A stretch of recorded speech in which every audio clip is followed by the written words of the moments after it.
Pablo Picasso pinta el Guernica en París entre los meses de mayo y junio de 1937. El estallido de la Guerra Civil en 1936 y la larga dictadura de Franco durante casi 40 años provoca que el cuadro no entre en España hasta el año 1981. Yo me crié oyendo hablar del Guernica. Habla Genoveva Tussell. Mi padre, Javier Tussell, fue nombrado director general de Bellas Artes en 1979. Desde 1979 hasta 1981 en mi casa no se hablaba de otra cosa que del Guernica. He ido a Nueva York por lo del Guernica, el Guernica, el Guernica. Y con 6 años yo acabé decidiendo que el Guernica pues sería algo que había hecho mi padre, que lo había pintado. Después, cuando realmente me di cuenta de la trascendencia de lo que había vivido y de que había podido presenciar en primer plano un hecho histórico para nuestro país, como fue la llegada del Guernica a España. Habla Manuel Borja Villel. Para mí, como director del museo, el Guernica es una responsabilidad porque es, digamos, la clave a partir de la cual se construye todo el relato de la colección. Es un símbolo de la recuperación de las libertades democráticas. Habla Marisa Flórez. Y un poco la reconciliación de todos los españoles. Habla Ángeles García. La emoción que te siguen provocando todas esos personajes destripados, moribundos, no lo ha conseguido nadie reflejar de esa manera. Habla Severiano Hernández. Creo que es el sufrimiento del pueblo español bombardeado por el fascismo. Y esto es muy importante porque tiene una significación en aquel momento y tiene una significación también muy importante en este momento en el que hay un fenómeno de nueva guerra cultural preconizada también por elementos que vienen de los mismos que bombardearon Guernica. En este sentido, la llegada del Guernica a España en 1981 significa también ese cerrar el círculo, no solamente el círculo de cerrar un capítulo como es la Guerra Civil, como es todos los años de la dictadura, sino también recibir la gran obra del que ha sido su artista más internacional.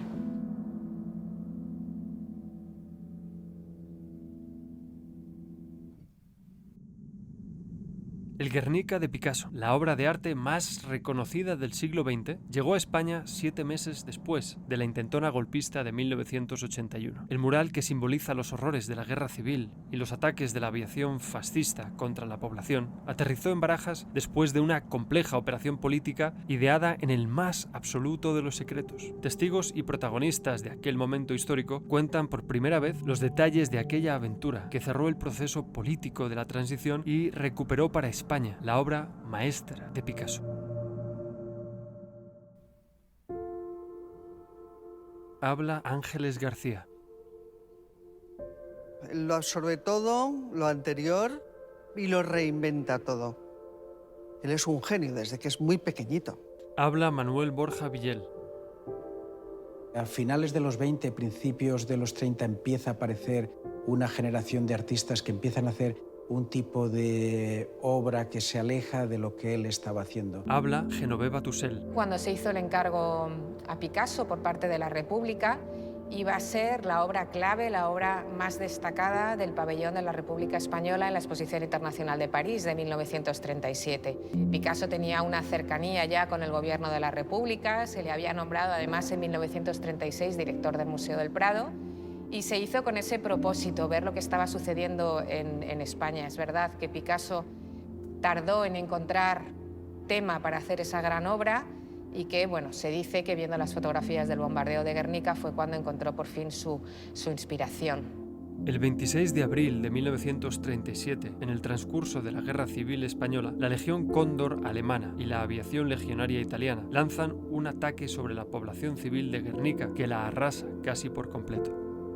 Cuando lo presentó por primera vez Picasso en París, no gustó a todo el mundo, ¿eh? Muchos consideraban que era una obra demasiado de vanguardia. Para otros, en cambio, era demasiado política y poco artística.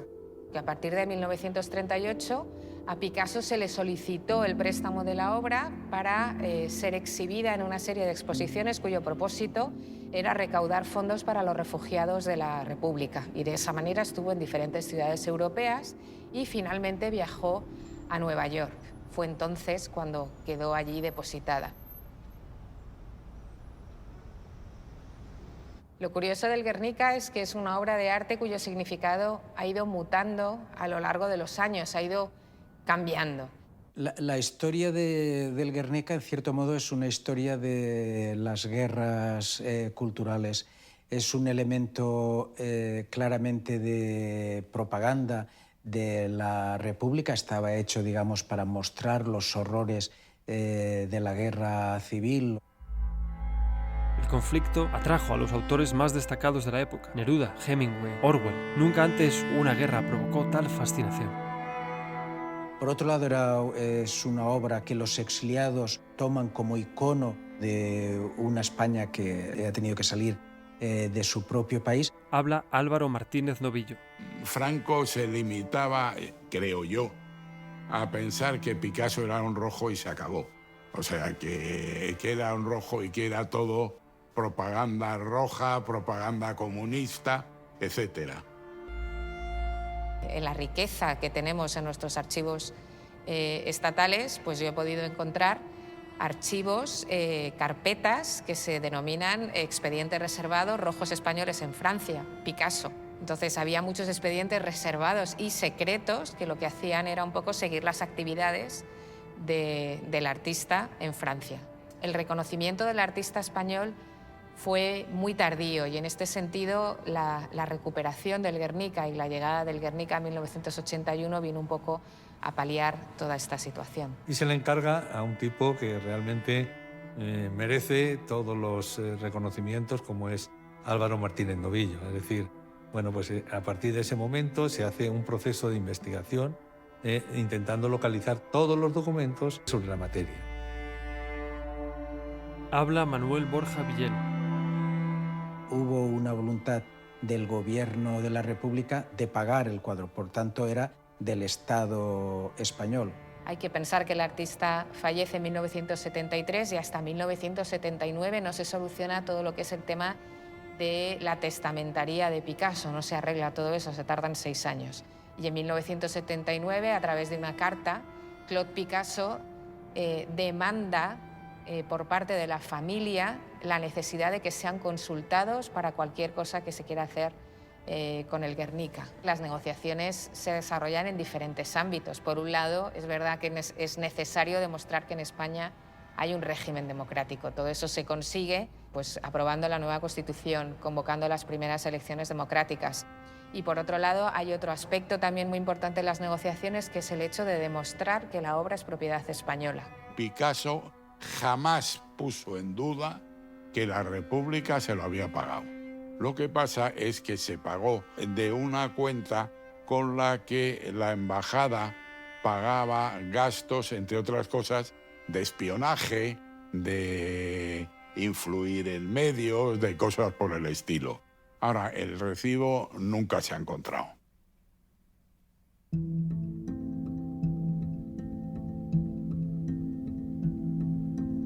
En ese capítulo resultó determinante la labor de un personaje, de un diplomático, Rafael Fernández Quintanilla.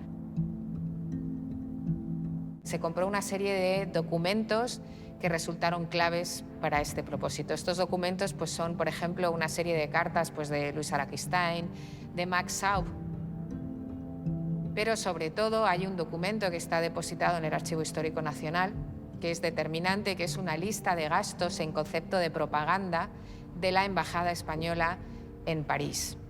Al final del listado aparece una anotación en la que se dice Pablo Picasso y entre paréntesis Guernica, y aparece la cantidad de 150.000 francos, que es lo que recibió el artista por realizar la obra. Entonces, de esta manera fue como se probó que efectivamente el Estado español era el propietario de la obra. A partir de ahí se hacen las gestiones con los Estados Unidos y bueno, en fin, se monta un aparato político para la recuperación de una obra emblemática que tiene una significación muy importante para lo que era el momento de la transición e intentar el reconocimiento también del sufrimiento del pueblo español. Pues cuando se produjo el golpe de Estado, el 23 de febrero de 1981, evidentemente todo el personal del Ministerio de Cultura que había estado trabajando en las negociaciones se llevaron las manos a la cabeza. Pensaron que ahí definitivamente habían perdido la obra. Y lejos de eso, al final el efecto fue justamente el contrario.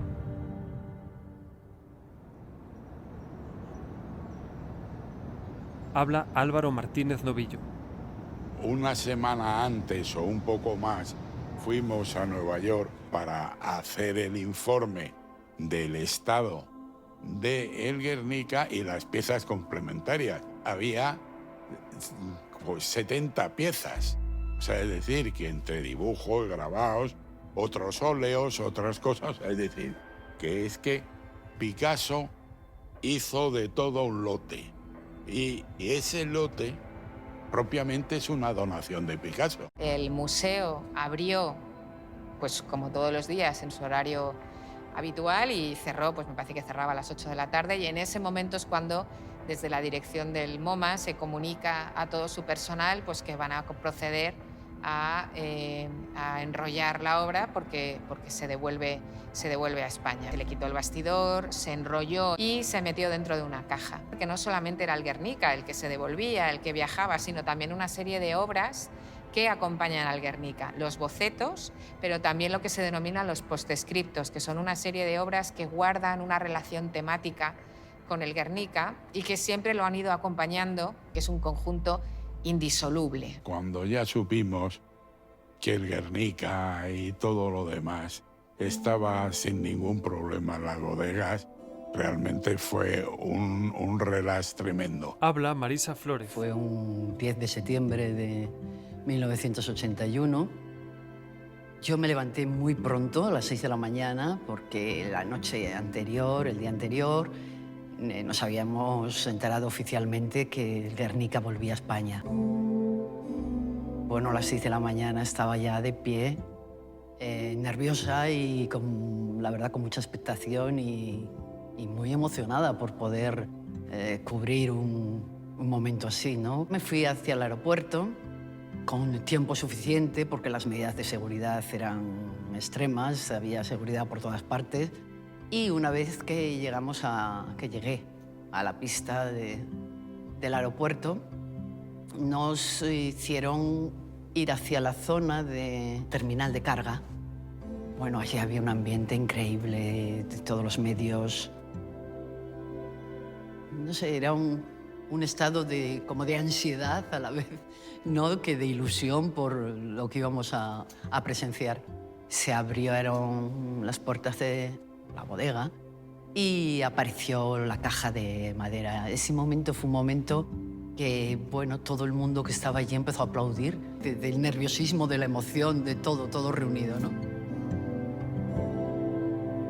Y inmediatamente después se puso rumbo al casón. Utilicé una moto, que yo iba de paquete en la moto, para poder ir persiguiendo, que no era fácil con todas las medidas de seguridad que había. Intenté hacer varias fotos desde los puentes de la autopista para ver esa caravana que se dirigía ya hacia Madrid y hacia el casón. Y la verdad fue una imagen muy impresionante, ¿no? Porque era una caravana que se hacía normalmente cuando venía un jefe de Estado extranjero.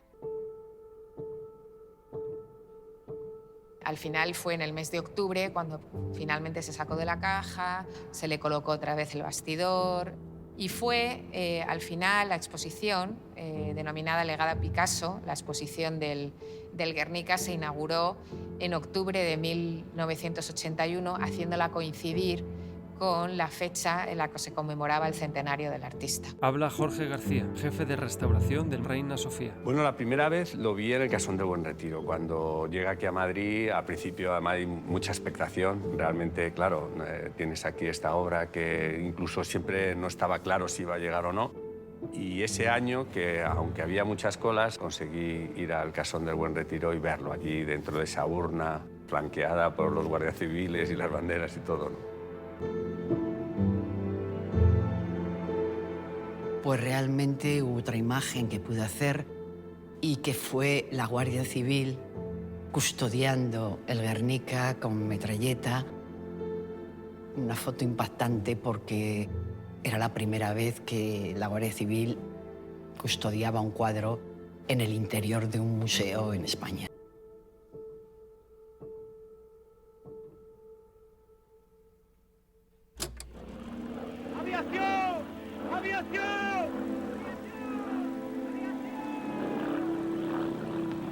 el Guernica fue un cuadro sobre la conciencia del franquismo. El que el Guernica esté en España es una manera de recordarnos nuestro propio pasado, de tener siempre un toque de atención hacia nuestra historia, de pensar que hemos vivido una guerra civil, todo el sufrimiento que ha acarreado esa guerra civil, que después se abrió un periodo muy largo de una dictadura. Hombre, a mí me parece que el Guernica es una obra genial de un hombre genial. Y por tanto, a mí me parece que personifica los valores de este pueblo, pero también personifica la lucha de lo mejor de este pueblo por la defensa de la democracia, por la defensa de las libertades. Y cuando estamos hablando de este pueblo, estamos hablando también de Europa. Porque no hay que olvidarse que en España, y lo que vivimos, lo que se vivió en España fue precisamente el preludio de una guerra que afectó prácticamente a toda la geografía europea.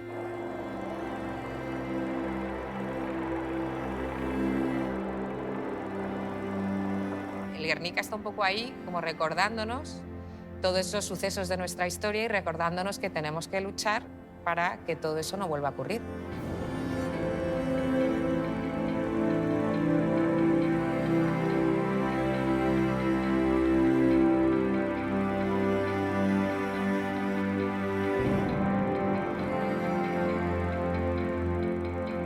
Creo que ahora mismo el Guernica sigue siendo, a mi juicio, el mejor testimonio de lo que es la lucha por los valores de la democracia, por las luchas, por las libertades y sobre todo el aplastamiento del fascismo.